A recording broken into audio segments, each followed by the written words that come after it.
George Washington, after the war, Congress was a lot like Congress is now. They're just a bunch of weasels.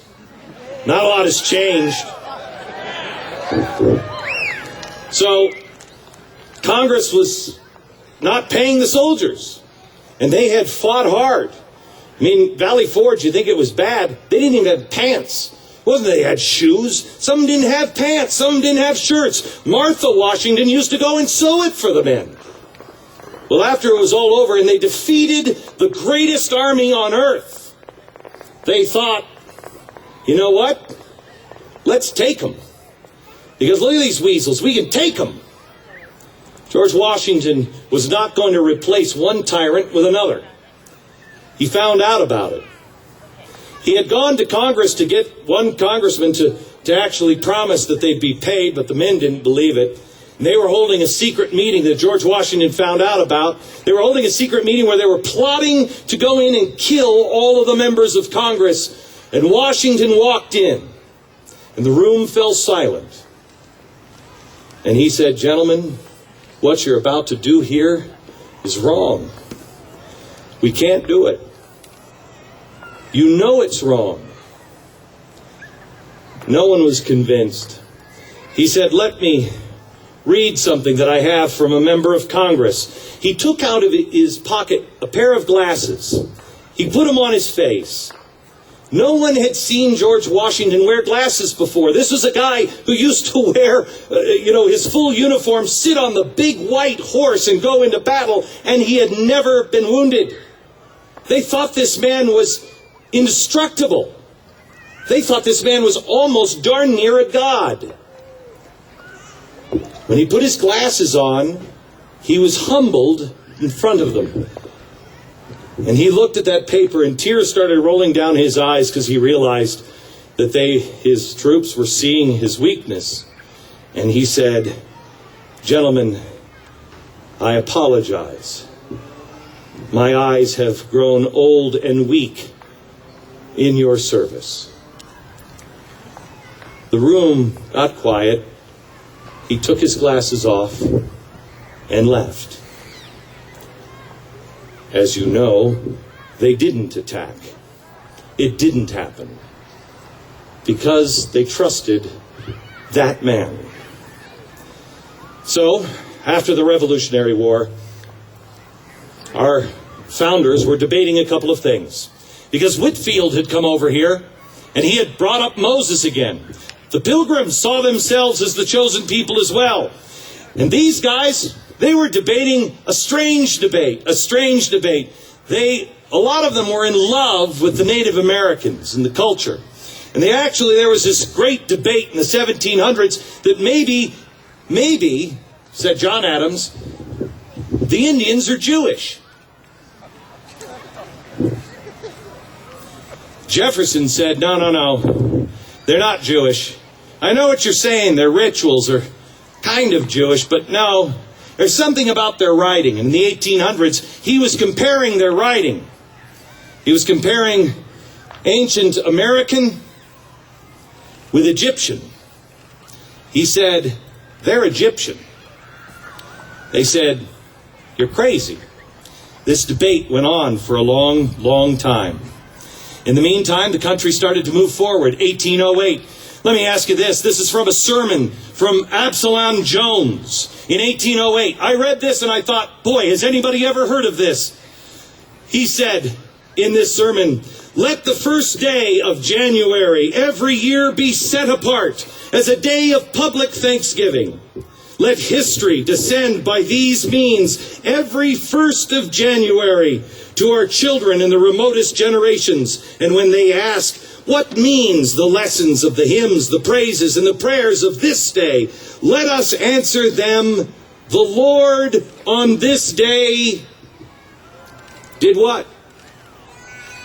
We're supposed to have a celebration every January 1st because of something that happened in 1808. We were 1 year behind England.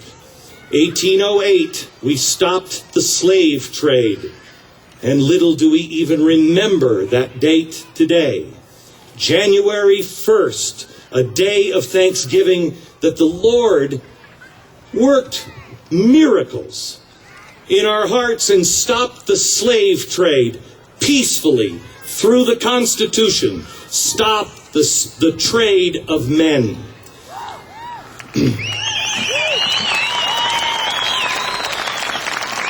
1820, Jefferson and Adams are riding back and forth. They knew this country at some point was going to fail. And so they go back and forth, and they're asking each other, you know what we've created here? Yeah, I know, but you know it's going to fail. Yes, it is going to fail, says Jefferson. It is going to fail. But the people who are around when it fails will see what we were trying to do, and they'll do it right. And Adams said, we didn't put enough Deuteronomy in. You know that 30%, what these guys read, they read philosophy from everywhere. They read everything. 30% sourced, more than anything else, was the book of Deuteronomy. And Adams says we should have used Deuteronomy more. We should have put more in. Jefferson says we couldn't get any more in, but the people who restore it will know what we're trying to do. They will destroy it. Adams writes back and says, you know what we've done? Do you really, Thomas, know what we've done? Jefferson says, and I quote, yes, we have created a system that will allow the gospel as it was lived at the time of Jesus to be practiced again. My only fear is I won't live to see the day. That was 1820. The question is, that gospel, are we living it today?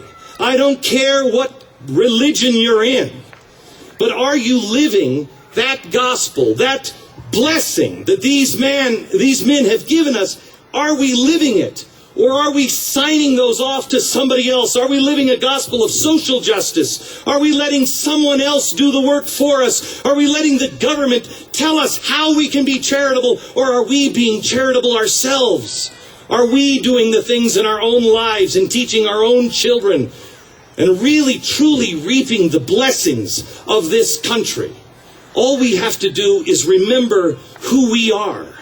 Remember who we are, the things that we can do. Remember to get on our knees and pray. Remember to be grateful for what we have. There was a 13-year-old boy. A 13-year-old boy on a Wednesday that was running home. He was running home from school and he couldn't wait to get back. And as he was running, he tripped and he fell. He tore his pant leg. He knew he was going to get in trouble and he kind of hid the pants. He also skinned his knee quite badly, ripped it open, but he didn't want to say anything about it. Come Sunday, his leg was all infected. He couldn't go to church on Sunday with his parents, and his mother saw it, and they actually had to cut the clothing off because it has become so infected and so swollen. She said, go run and fetch the doctor to her older son. He did. The doctor came back and he said, we have to amputate the leg. It's all infected. The boy said, no. I have things to do. I can't. He's 13. I can't. You can't take my leg. I have things I have to do.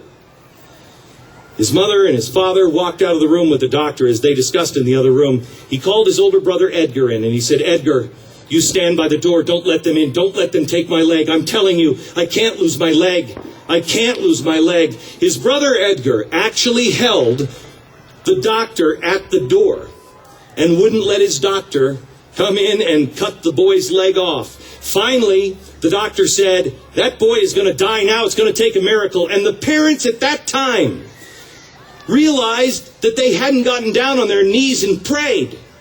And so the family all got together and the doctor left. They got together and they prayed throughout the night. The little boy's leg got better. He didn't have to have it amputated. It allowed him to remember that lesson. On June 6th, he got up and he was ready for action. On June 5th, he had told his men, you have to pray. You all have to pray. Because I, Dwight Eisenhower, am about to launch D-Day. The little boy that almost lost his leg remembered the lesson of the power of